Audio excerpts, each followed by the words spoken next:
Hello friends, अपने last video lecture में हमने टॉपिक डिस्कस किया था म्यूटेशन के बारे में। बच्चों, मैंने आपको बताया कि म्यूटेशन होते हैं सडन इनहेरिटेबल चेंजेस, ऐसे परिवर्तन जो वंशागत हो सकते हैं और जो अचानक होते हैं। तो बच्चों, हमने पढ़ा था कि म्यूटेशन जो हैं उनके लिए जिम्मेदार होती है जीन की स्ट्रक्चर में चेंजेस। हमने लास्ट टर्न पे म्यूटेशन का एक पॉइंट डिस्कस किया था जिसके लिए हमने वर्ड यूज़ किया था जीन म्यूटेशन। तो देखिए बच्चों, मैंने आपको कहा था कि जो म्यूटेशन है उनमें जो ट्रू म्यूटेशन है वो जीन म्यूटेशन होते हैं। तो मैंने ये भी कहा था आपको कि जीन म्यूटेशन को हम ट्रू म्यूटेशन क्यों मानते हैं, क्योंकि जीन म्यूटेशन के द्वारा जीन की संरचना यानी स्ट्रक्चर ऑफ जीन में चेंज आता है, जिसकी वजह से पॉपुलेशन में नई जीन इंक्लूड होती है, जिसकी वजह से नए ट्रेट्स इंक्लूड होते हैं या वेरिएशंस आते हैं। तो बेसिक जो एवोल्यूशन का कॉज है वो जीन म्यूटेशन ही है। लेकिन मैंने जीन म्यूटेशन को तो आपको पूरी तरह एक्सप्लेन कर दिया। फिर मैंने आपको बताया था कि म्यूटेशन का एक और तरीका हो सकता है, वो होता है क्रोमोसोम्स पर होने वाला चेंजेस। जैसा कि हम जानते हैं बच्चों कि क्रोमोसोम्स जीन्स के कैरियर होते हैं, इसलिए अगली जनरेशन में जीन्स को ले जाने वाली जो फिजिकल एंटिटी है, जो भौतिक इकाई जो जीनों की अगली पीढ़ी में वाहक होती है, वो गुणसूत्र ही होते हैं, क्रोमोसोम होते हैं। इसलिए क्रोमोसोम पर होने वाले चेंजेस भी नेक्स्ट जनरेशन में वेरिएशन के लिए जिम्मेदार होते हैं। इसलिए आज हम डिस्कस करेंगे क्रोमोसोमल चेंजेस। तो म्यूटेशन के जो दूसरे प्रकार हैं उसे अपन कहते हैं क्रोमोसोमल म्यूटेशंस। आज हम इनके बारे में डिटेल में बात करने वाले हैं।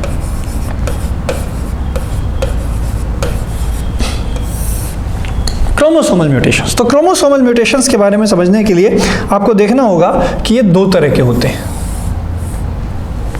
गुणसूत्रों के अंदर जो परिवर्तन है वो मेनली दो प्रकार से हो सकते हैं बच्चों।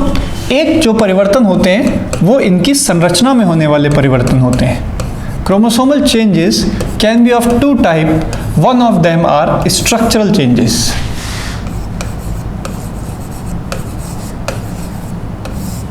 स्ट्रक्चरल चेंजेस या संरचनात्मक परिवर्तन। इन संरचनात्मक परिवर्तनों के लिए हम एक और शब्द यूज कर सकते हैं जिसे हम कहते हैं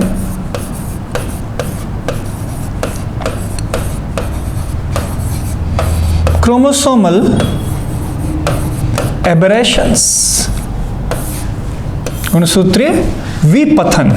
एक शब्द हम इनके लिए इस्तेमाल करते हैं जिसे हम कहते हैं गुणसूत्रीय विपथन। तो स्ट्रक्चरल चेंजेस, क्रोमोसोमल एबरेशन, एक ये तरीका हो सकता है गुणसूत्र में परिवर्तन का। और दूसरा तरीका यहां क्या हो सकता है? दूसरा तरीका यहां होता है न्यूमेरिकल चेंजेस।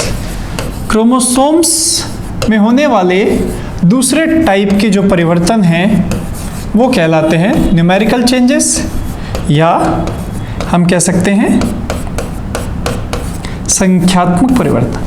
तो यहां आपको बात समझ में आई कि गुणसूत्र में होने वाले परिवर्तन दो प्रकार के हो सकते हैं, एक संरचनात्मक, दूसरे संख्यात्मक। सबसे पहले हम बात करेंगे गुणसूत्रों में होने वाले संरचनात्मक परिवर्तनों के बारे में। तो देखिए, जो क्रोमोसोमल एबरेशन या गुणसूत्रीय विपथन है वो कितने प्रकार के होते हैं? तो यहां बेसिकली ये 4 टाइप के होते हैं, 4 टाइप्स। हम बात कर रहे हैं किसकी? स्ट्रक्चरल चेंजेस की। क्रोमोसोम में होने वाले स्ट्रक्चरल चेंजेस 4 तरह के हो सकते हैं, जिनके नाम इस तरह से हैं। सबसे पहले यहां पे कहलाता है डिलीशन या विलोपन। दूसरा यहां कहलाता है duplication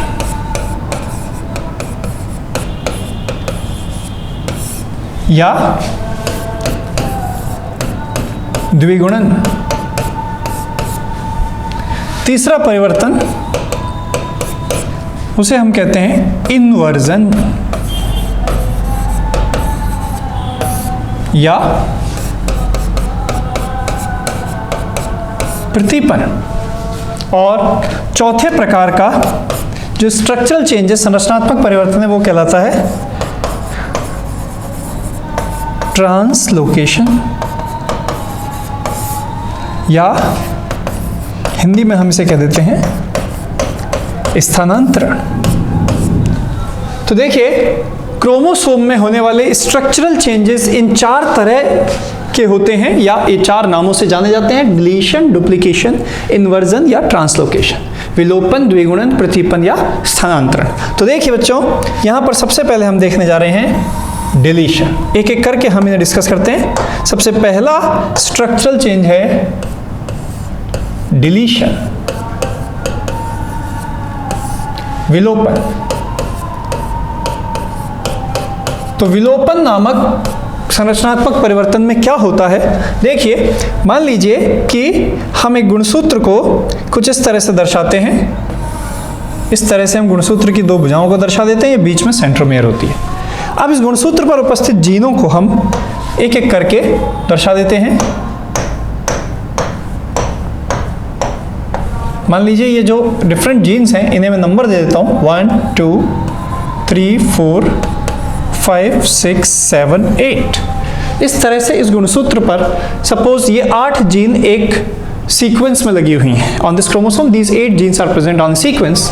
what happen when deletion occurs? अगर यहाँ एक विलोपन होता है तो उसके अंदर क्या होता है? गुणसूत्र का कोई भाग टूटकर पृथक होना, इसे विलोपन कहते हैं। मान लीजिए क्रोमोसोम का ये जो सेगमेंट है, ये जो हिस्सा है, ये यहाँ से टूट के अलग हो जाए, उसका रिजल्ट क्या होगा? उसके फलस्वरूप जो गुणसूत्र बचेगा, अब उसमें जो जीन्स होंगी आप देखेंगे 1 2 3 4 ये जीन इंटैक्ट है, लेकिन अब यहाँ पर 5 और 6 रह गए। जो 7 और 8 नंबर की जो जीन्स थी, उसको रखने वाला टुकड़ा यहाँ से टूट के अलग हो गया। ये डिलीशन को दर्शाने का सबसे सिंपल तरीका है। इसमें आपने क्या नोटिस किया? इसमें आपने नोटिस किया कि जब गुणसूत्र का कोई हिस्सा टूट कर अलग हो जाता है तो इसे हम विलोपन कहते हैं। विलोपन से क्या हो रहा है? विलोपन से जो परिणाम हमारे सामने आ रहा है वो आ रहा है लॉस ऑफ फ्यू जीन्स, क्योंकि वो जीन इस गुणसूत्र से पूरी तरह से क्या हो गई? वो जीन इस गुणसूत्र से पूरी तरह से गायब हो गई। हम सब जानते हैं बच्चों कि जब भी यहां पर होमोलोगस पेयरिंग होती है मियोसिस के दौरान, तो उस होमोलोगस पेयरिंग में जो एक जैसे क्रोमोसोम हैं, जो मदर और फादर से मिलते हैं, जो सेम टाइप की जीन्स रखते हैं, वो आमने सामने आकर जोड़े बनाते हैं। जब हम ये पाएंगे कि इसमें से कुछ हिस्सा क्या हो चुका है, इसमें से कुछ हिस्सा टूट चुका है, अलग हो चुका है, तो जैसे मान लीजिए इसका इतना हिस्सा अलग हो चुका है, तो अब जब ये जोड़े बनाएंगे तो एक क्रोमोसोम तो पूरा रहेगा, लेकिन जो दूसरा क्रोमोसोम है उसका कुछ हिस्सा यहाँ से गायब हो चुका है। इसलिए उस हिस्से पर उपस्थित जो जीन्स है क्रोमोसोम की, वो यहाँ मौजूद नहीं होंगी। तो इस ओवरऑल पेयर में हम क्या पाएंगे कि देखिए, अगर ये एक जोड़ा बनाता है तो उस पे मौजूद सभी जीन के 2 एलील मौजूद थे, लेकिन जो हिस्सा यहां पर गायब हो चुका है उसकी केवल एक ही एलील मौजूद होगी, दूसरी एलील यहां से हट चुकी है। तो विलोपन का एक बड़ा प्रभाव क्या आता है कि चूंकि दूसरे होमोलोगस क्रोमोसोम का वो टुकड़ा वहां से गायब हो चुका है और दूसरे होमोलोगस क्रोमोसोम पर प्रेजेंट वो जीन यहां एब्सेंट हो चुकी है, इसलिए केवल एक होमोलोगस क्रोमोसोम पे जीन की जो भी एलील प्रेजेंट होगी वो यहां डोमिनेंट की तरह बिहेव करेगी। ये मैं आपको डिलीशन का इंपैक्ट बता रहा हूं। वैसे तो अगर हम बात करें तो कोर्स में तो क्रोमोसोमल स्ट्रक्चरल चेंजेस को भी बहुत डिटेल में नहीं दिया हुआ है, इसलिए इस डिलीशन का क्या इफेक्ट आएगा वो तो लगभग हमारे कोर्स में नहीं है। पर एक कॉमन सेंस की बात है, ये क्वेश्चन माइंड में उठ भी सकता है कि अगर गुणसूत्र का एक हिस्सा और उस पर उपस्थित जीन चली जाए तो क्या प्रभाव पड़ेगा। तो प्रभाव यह पड़ेगा कि इसके समजात यानी इसके होमोलोगस क्रोमोसोम पे जो भी जीन प्रेजेंट होगी, चाहे वो रिसेसिव हो या डोमिनेंट, वो किसकी तरह बिहेव करेगी? वो अपने आप में वो अपने आप में एक डोमिनेंट एलील की तरह ही बिहेव करेगी, क्योंकि उसके साथ कोई दूसरी एलील मौजूद नहीं है। ठीक है, तो ये एक बड़ा इंपैक्ट आता है विलोपन का। कुल मिलाकर विलोपन का मतलब, डिलीशन का मतलब हमने क्या समझा कि क्रोमोसोम पर प्रेजेंट एक सेगमेंट और उसमें मौजूद सभी जीन का वहां से डिलीट हो जाना, वहां से विलुप्त हो जाना। ओके, तो ये हमारा पहला प्रकार का संरचनात्मक परिवर्तन था विलोपन। हम देखते हैं सेकंड।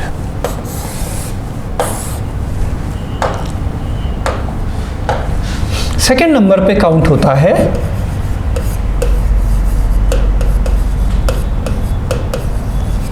डुप्लीकेशन, हिंदी में हम इसे कह देते हैं द्विगुणन। तो देखते हैं अपन इसमें क्या होता है। देखिए बच्चों, जो डुप्लीकेशन है इसके अंदर क्या चेंज आता है मेनली, यहाँ पे जैसे क्रोमोसोम है हमारे सामने ये, और इस क्रोमोसोम पे हमने कुछ जीन्स शो कर दी। सपोज उसी तरीके से हमारे पास है 1 2 3 4 5 6 7 8 9 जीन मान ली। तो इनकी नंबरिंग अगर मैं करूं तो ये हो गया 1 2 3 4 5 6 7 8 9, ये 9 जीन्स इस क्रोमोसोम पे प्रेजेंट है। अब देखिए डुप्लीकेशन का जो रिजल्ट है उसमें यह होता है कि क्रोमोसोम पर प्रेजेंट कोई भी सेगमेंट, कोई भी एक छोटा टुकड़ा आप कंसीडर कर सकते हो, उसका 2 बार उपस्थित हो जाना, उसका रिपीट हो जाना। क्रोमोसोम के एक ही सेगमेंट का रिपीटेशन यही कहलाता है डुप्लीकेशन। तो जैसे मैं आपके सामने यहां एक सिचुएशन दिखाता हूं जिसमें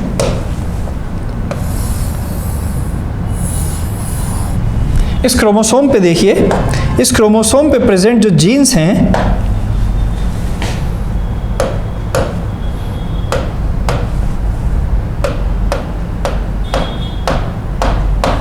आप देखिए यहां पे इन जीन्स को मैं शो करता हूं 1 2 3 4 5 6 5 6 7 8 9। आपने देखा कि यहां पर जो 5 6 वाला जो सेगमेंट है वो यहां 2 बार आ गया। ये पास पास लगी हुई जीन थी जो यहां 2 बार रिपीट हो गई। इसका एक तरीका और भी हो सकता है। उसमें क्या होता है, उसमें आप देखिए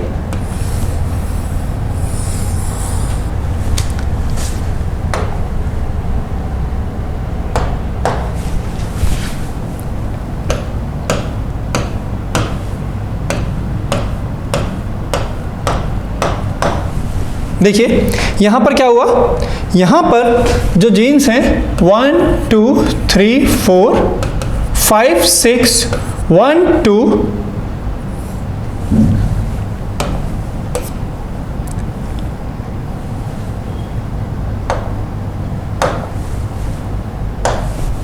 1 2 7 8 9। अब यहां पे आपने किसका रिपीटेशन देखा, देखिए 1 2 सेगमेंट यहां जाके रिपीट हो रहा है, यानी एक ही क्रोमोसोम पर प्रेजेंट कोई छोटा टुकड़ा 2 बार उपस्थित हो गया। एक बार आपने देखा 5 6 जीन 2 बार आ गई, एक बार आपने देखा 1 2 जीन 2 बार आ गई, पर यहां जो 5 6 जीन थी ये पास पास हैं, इसको बोलते हैं टेंडेम। जब भी कोई चीज एडजेसेंट पोजीशन में होती है, पास रहकर रिपीट होती है, तो हम उसे कहते हैं टेंडम डुप्लीकेशन। ये डुप्लीकेशन का एक टाइप है जिसका नाम है टेंडम डुप्लीकेशन। और ये जो डुप्लीकेशन का टाइप है इसमें जीन जो रिपीट हुई है वो रिपीट तो हुई है, पर वो वहां से अपनी ओरिजिनल पोजीशन से दूर जाके रिपीट हुई है, इसलिए इसको नाम देते हैं डिस्प्लेस्ड डुप्लीकेशन।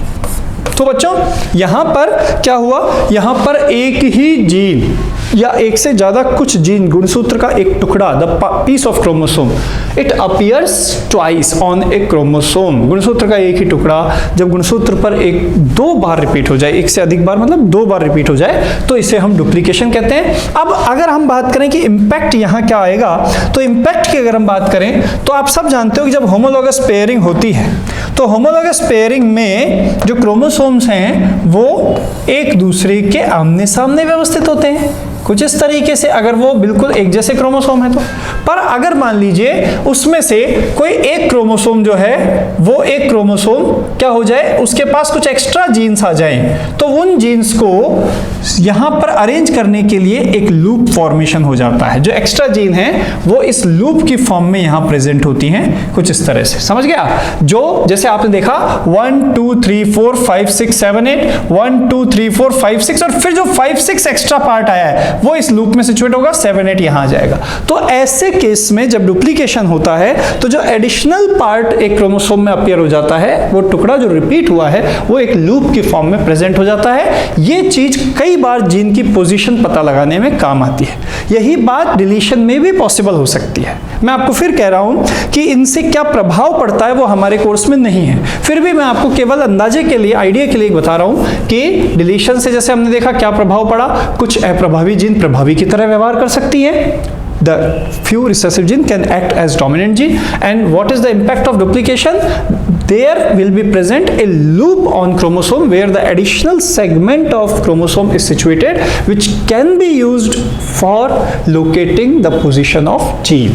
Means कुछ जीन जो हैं जो अतिरिक्त रूप से उपस्थित हैं वो गुणसूत्र पर एक लूप के रूप में उपस्थित होंगी और ये जीनों की स्थिति का पता लगाने में काम आ सकता है। ठीक है, पर आपको केवल इतना याद रखना है कि डिलीशन होता क्या है और डुप्लीकेशन होता क्या है। नेक्स्ट पार्ट जो है हमारा यहाँ पे क्रोमोसोमल चेंजेस में वो है इन्वर्जन। स्ट्रक्चरल चेंजेस की हम बात कर रहे हैं और इन्वर्जन एक और इसका तरीका है जिसको हमने हिंदी में प्रतिपन कहा। देखिए इन्वर्जन में क्या होता है। इन्वर्जन के अंदर अगर हम क्रोमोसोम को देखें, सपोज इसी तरीके से हमने क्रोमोसोम लिया और उसमें हमने जीन्स को शो किया 1 2 3 4 5 6 7 8। ओके, तो हमने इनको नंबरिंग दे दी।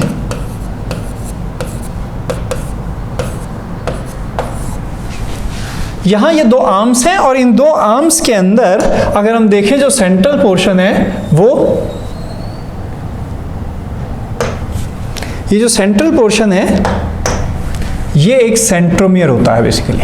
ठीक है, तो सेंट्रोमियर के दोनों तरफ जो दो आर्म्स हैं, 4 जीन इधर 4 जीन इधर प्रेजेंट है। अब इन्वर्जन में क्या होता है, ये बहुत ही सिंपल है समझने के लिए। तो देखिए इन्वर्जन में क्रोमोसोम का कोई एक सेगमेंट टूटता है और वो टूट के 180 डिग्री पे रोटेट होता है। जिससे क्या रिजल्ट आता है, जिससे रिजल्ट ये आता है बच्चों कि यही सेम क्रोमोसोम बीच में जिसमें सेंट्रोमियर है, यही सेम क्रोमोसोम पर जीन्स की जो पोजीशन है वो अब कैसी हो जाती है। आप देखिए नंबरिंग अगर हम इनकी करें तो 1 2 3 4 5 6, ये जो सेगमेंट है ये टूटा अलग हुआ और रोटेट होके वापस इस पर जुड़ गया, जिससे ये नंबर हो गया 8 7। तो इस तरीके में ये हुआ है कि इस तरीके में एक्चुअल में क्रोमोसोम पर प्रेजेंट जीन्स में कोई चेंज नहीं आया है, उतनी ही जीन प्रेजेंट हैं पर जीन के सीक्वेंस में चेंज आया है। तो यहाँ सीक्वेंस ऑफ जीन पलट जाने से ये जो आपका इन्वर्जन प्रोसेस है इसमें नंबर ऑफ जीन तो अफेक्ट नहीं होती पर जीन की पोजीशन या जीन का सीक्वेंस बदल जाता है। ठीक है, इसमें एक बात और शामिल है। देखिए ये दो तरीके से हो सकता है। दूसरे तरीके में क्या होगा, दूसरे तरीके में हम मान लीजिए एक ऐसा सेगमेंट लेते हैं, ये सेगमेंट कंसीडर करते हैं हम। देखिए ये 4 और 5 नंबर की जो जीन हैं इनको रखने वाला सेगमेंट अगर ये टूटे और वापस जुड़े तो देखिए क्या सिचुएशन डेवलप होगी। अब जो सिचुएशन आएगी उस सिचुएशन में आप देखेंगे कि जो सेंट्रोमियर थी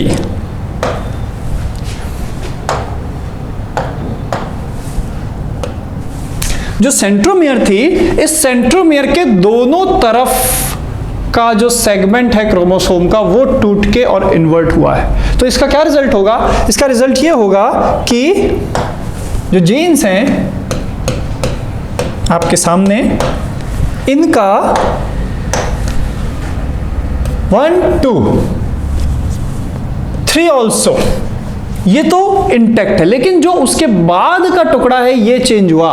तो 5 नंबर तो यहां आ गया और 4 नंबर यहां आ गया और उसके बाद सब सेम है 6 7 8। समझ रहे हैं बात को आप। तो क्या हुआ है कि दरअसल इस बार इस तरफ जो आपने इन्वर्जन देखा था, इस इन्वर्जन में जो टूटा हुआ सेगमेंट था उसमें सेंट्रोमियर शामिल नहीं थी। जब सेंट्रोमियर शामिल नहीं थी तो हम इसे नाम देते हैं पैरासेंट्रिक इन्वर्जन, जब सेंट्रोमियर इसमें शामिल नहीं हो।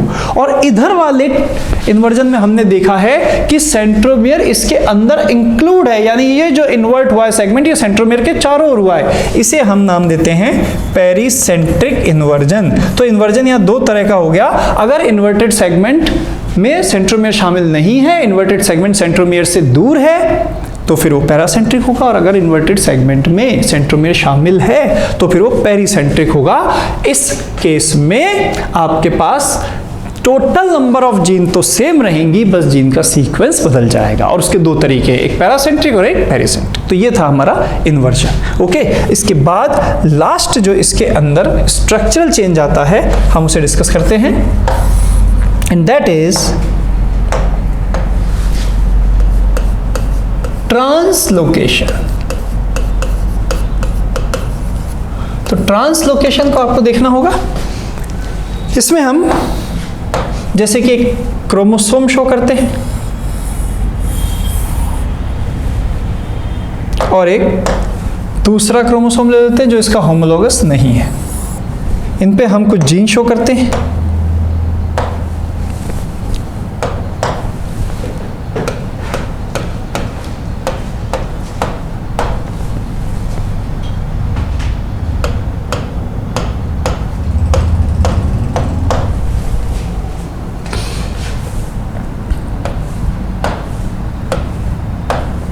देखिए कुछ इस तरह से हमारे सामने एक क्रोमोसोम पे जो नंबर ऑफ जीन्स हैं वो है 1 2 3 4 5 6 7 8 9 10 नंबर ऑफ जीन हमने एक क्रोमोसोम पे शो की। 11 12 13 14 15 16 17 18 19 20 तक टोटल जीन हमने दिखाई है। 10 जीन एक क्रोमोसोम पे, 10 जीन दूसरे क्रोमोसोम पे, दोनों एक दूसरे के होमोलोगस नहीं है। 1 to 10 जीन इस पे है और 11 to 20 जीन इस पर है। ठीक है, अब ट्रांसलोकेशन में क्या होता है, यहां पर अक्सर ये देखा जाता है कि सबसे पहले क्रोमोसोम का एक सेगमेंट ब्रेक होता है, और जो सेगमेंट ब्रेक हुआ है ये ट्रांसफर होके किसी दूसरे क्रोमोसोम पर पहुंच जाता है। तो सिचुएशन यहां पर क्या हो जाएगी, अगर हम इसे इसी तरीके से कंसिडर करें, तो सपोज मैं यहां दिखाऊं, तो अभी मेरे पास जो क्रोमोसोम है एक पर तो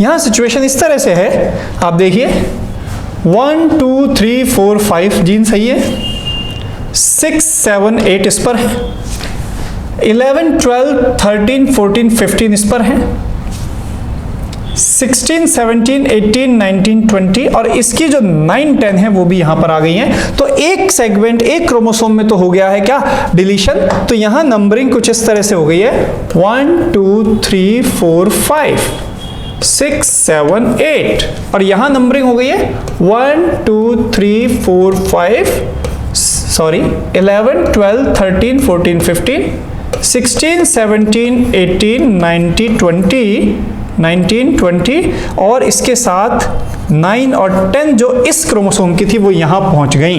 यह इस तरह से एक क्रोमोसोम का सेगमेंट टूट के दूसरे पर शिफ्ट हो गया।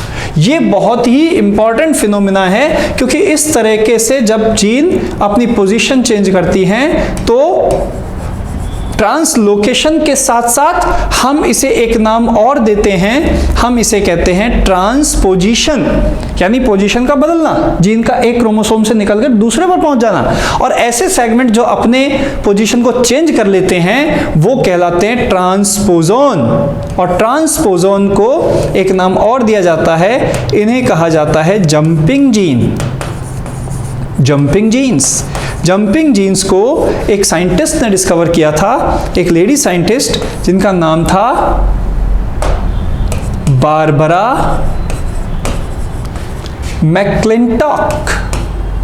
बारबरा मैक्लिंटॉक ने इस फिनोमेना को मेज प्लांट में नोटिस किया था, और उन्होंने पाया कि इस तरह से जब जीन अपनी पोजीशन चेंज कर लेती हैं, जब वो अपनी पोजीशन को बदल देती हैं, दूसरे क्रोमोसोम पे चली जाती हैं, तो ऐसी जंपिंग जीन ट्यूमर या कैंसर का रीजन बन सकती हैं, इसलिए इन्हें ऑन्कोजीन भी कहा जाता है।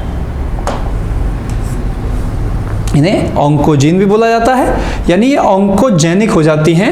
ये एक ऑन्कोजेनिक चेंजेस है, इसके थ्रू कैंसर इंड्यूस हो सकता है, इसके थ्रू ट्यूमर फॉर्मेशन इंड्यूस हो सकता है। तो कहने का मतलब क्रोमोसोम पे जीन्स का पोजीशन को चेंज कर लेना, सेम क्रोमोसोम पे नहीं बल्कि डिफरेंट क्रोमोसोम पे पहुंच जाना, ये बहुत ही खतरनाक फिनोमिना हो सकती है। इसी फिनोमिना में एक स्पेशल कंडीशन और डेवलप हो सकती है, वो देखिए कैसे। यहां पे इस सेगमेंट के चेंज होने का एक तरीका और हो सकता है, और वो ये कि जैसे आपने देखा इस क्रोमोसोम का टुकड़ा टूटकर इस पर जा रहा है, उसी तरीके से इस क्रोमोसोम का सेगमेंट टूटकर इधर भी जा सकता है। और अगर ऐसा हो तो इसका मतलब क्या होता है? इसका मतलब दोनों ने अपने पार्ट आपस में एक्सचेंज किए और रिजल्टेंट पोजीशन क्या बनेगी, देखिए।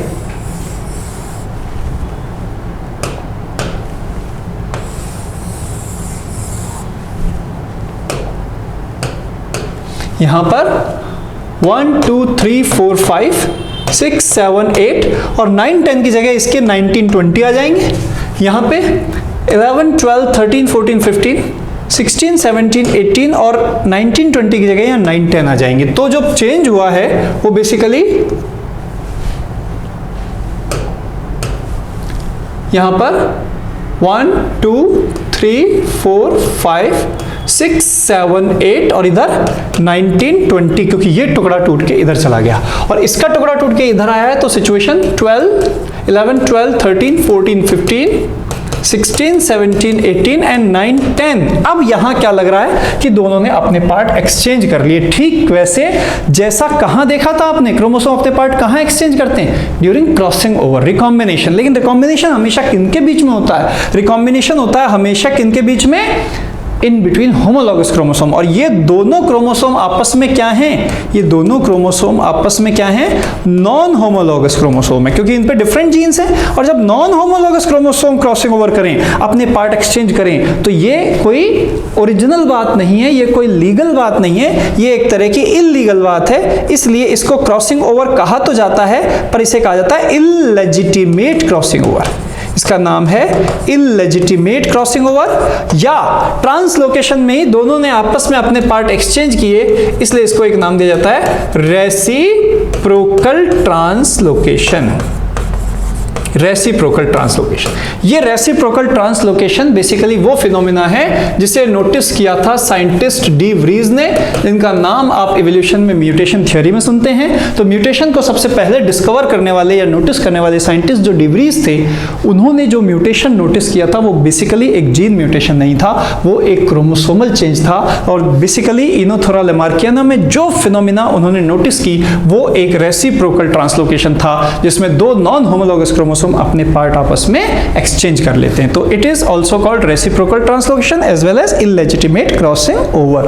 और अगर वो दोनों अपने पार्ट एक्सचेंज नहीं कर रहे हैं, तो किसी एक क्रोमोसोम का पार्ट टूटकर किसी डिफरेंट क्रोमोसोम पे चला जाए, तो ये ट्रांसलोकेशन तो है ही, लेकिन चूंकि जीन्स की पोजीशन यहां बदल जाती है, इसलिए इसे ट्रांसपोजिशन भी बोला जाता है। इसलिए वो सेगमेंट या वो जीन्स जो ये ट्रांसलोकेशन शो कर रही हैं, वो कहलाती हैं एज ट्रांसपोजोन, या उन्हें जंपिंग जीन भी कहा जाता है, जिन्हें डिस्कवर किया बारबरा मैक्लिंटॉक ने मेज प्लांट में। और ये एक ऑन्कोजेनिक ट्रांसफॉर्मेशन इंड्यूस करता है, यानी कि जंपिंग जीन की वजह से जीन जो हैं वो कैंसर प्रोड्यूस कर सकती हैं। तो यहां हमने 4 प्रकार के स्ट्रक्चरल चेंजेस पढ़े: deletion, duplication, inversion and translocation. तो मेन जो स्ट्रक्चरल चेंजेस थे वो यही थे। स्ट्रक्चरल चेंजेस उतना डिटेल में अपने कोर्स में नहीं हैं, बल्कि उससे ज़्यादा इंपॉर्टेंस दी गई है किसे?